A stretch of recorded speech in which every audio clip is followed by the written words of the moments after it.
നമസ്കാരം, മീഡിയ മൻ ന്യൂസിലേക്ക് സ്വാഗതം. തൊഴിൽ നികുതി വർധനവിനെതിരെ കേരള വ്യാപാരി വ്യവസായി ഏകോപന സമിതി യൂത്ത് വിംഗ് കൊച്ചി കോർപ്പറേഷൻ ഉപരോധിച്ചു.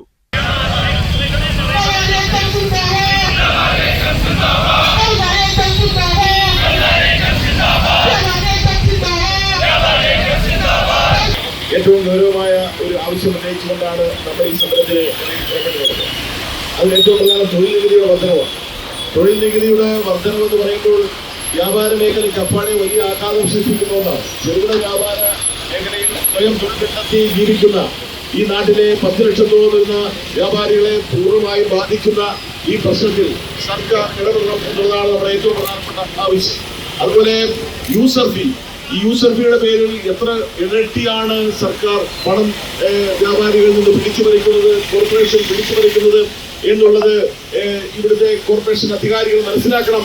കച്ചവടക്കാരെ സംബന്ധിച്ചിടത്തോളം വ്യാപാരം ചെയ്ത് ജീവിക്കുക എന്നുള്ളത് നമ്മളെ സംബന്ധിച്ചിടത്തോളം ഈ രാജ്യത്തെ ജനാധിപത്യ രാജ്യത്ത് വ്യാപാരം ചെയ്ത് ജീവിക്കുക എന്നുള്ളത് അവകാശമാണ്.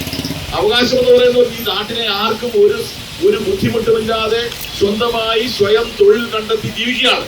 10 ലക്ഷം കുടുംബങ്ങൾ ഈ സംസ്ഥാനത്ത് ഈ മേഖലയിൽ ജീവിക്കുന്നുണ്ട്. ഈ കേരളത്തിലെ ഏറ്റവും വലിയ തൊഴിൽദായ മേഖല എന്ന് പറയുന്നത് ചെറുകിട വ്യാപാര മേഖലയാണ്. ചെറുകിട വ്യാപാര മേഖലയിലുള്ള സർക്കാരുകളുടെ സമീപനം ഒരിക്കലും അംഗീകരിക്കാൻ കഴിയുന്നതല്ല. കേരള ഗവൺമെന്റ് ആയാലും കേന്ദ്ര ഗവൺമെന്റ് ആയാലും വ്യാപാരികളെ അന്യവൽക്കരിക്കുവാനും അവരെ ഈ നാട്ടിലെ ഇവിടുത്തെ ജനങ്ങളാണ് എന്ന് പോലും കരുതാത്ത തരത്തിലാണ് ഓരോ നിയമങ്ങളും നമ്മുടെ തലയ്ക്കുമേൽ അടിച്ചേൽപ്പിച്ചുകൊണ്ടിരിക്കുന്നത്. ഈ മുദ്രാവാക്യങ്ങളിൽ പറഞ്ഞു ഇവിടുത്തെ ഹരിതകർമ്മ സേനയുടെ പ്രവർത്തനം. ഗവൺമെന്റ് എന്താണ് ഹരിതകർമ്മ സേന കൊണ്ട് ഉദ്ദേശിക്കുന്നത്? കുറേയേറെ ആളുകൾക്ക് കയ്യിലെ പണം കൊടുക്കാതെ, ഗവൺമെന്റിന്റെ ഖജനാവിൽ നിന്ന് പണം കൊടുക്കാതെ ജനങ്ങളിൽ നിന്ന് പണം പിടിച്ചു പറിച്ച് കുറച്ച് ആളുകളെ രാഷ്ട്രീയമായി കൂടെ നിർത്തുന്നതിനുള്ള ശ്രമമാണ് ഈ ഹരിതകർമ്മസേന എന്ന് പറഞ്ഞുകൊണ്ട് ചെയ്യുന്നത്. ഒരു തരത്തിലുള്ള മാലിന്യവുമില്ലാത്ത ഈ നാട്ടിലെ ട്രാവൽ ഏജൻസി പോലെയുള്ള സ്ഥാപനങ്ങൾ പോലും ഒരു മാസം 100 രൂപ കൊടുക്കണമെന്ന് പറയുന്ന വളരെ തെറ്റായ സമീപനമാണ് അവർ സ്വീകരിച്ചിട്ടുള്ളത്. എനിക്കറിയാം, ഞാൻ ജനപ്രതിനിധിയായതുകൊണ്ട് നാട്ടിലെ ജനങ്ങൾ 60 രൂപ വീടുകളിൽ നിന്ന് പ്രതിമാസം ഇവർക്ക് യൂസർ ഫീ ആയിട്ട് കൊടുക്കണമെന്ന് പറഞ്ഞ് അവരെ ഈ ജനങ്ങളുടെ മേൽ അടിച്ചേൽപ്പിച്ചിരിക്കുന്നു. 60 രൂപ കൊടുക്കണ്ട എന്ന് തീരുമാനിച്ചാൽ എന്ത് സംഭവിക്കും?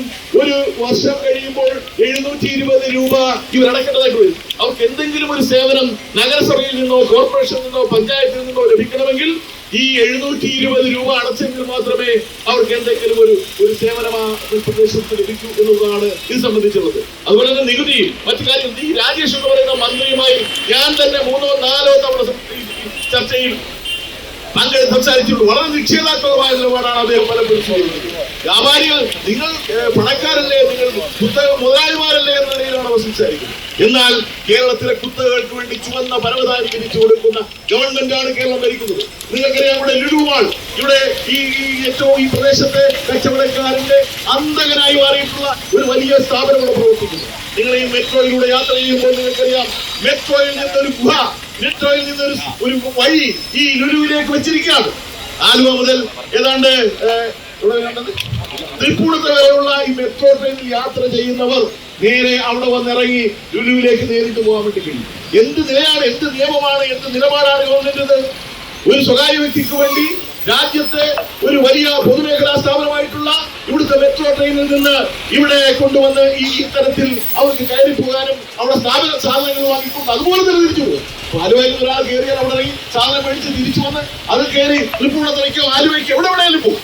താഴെ കച്ചവടം ചെയ്തുകൊണ്ടിരിക്കുന്ന നമ്മളെ പോലുള്ള പാവപ്പെട്ട കച്ചവടക്കാരൻ 1 രൂപയുടെ കച്ചവടമില്ലാതിരിക്കുന്ന ഒരു സാഹചര്യമാണ് ഇന്ന് എറണാകുളത്തുള്ളത്.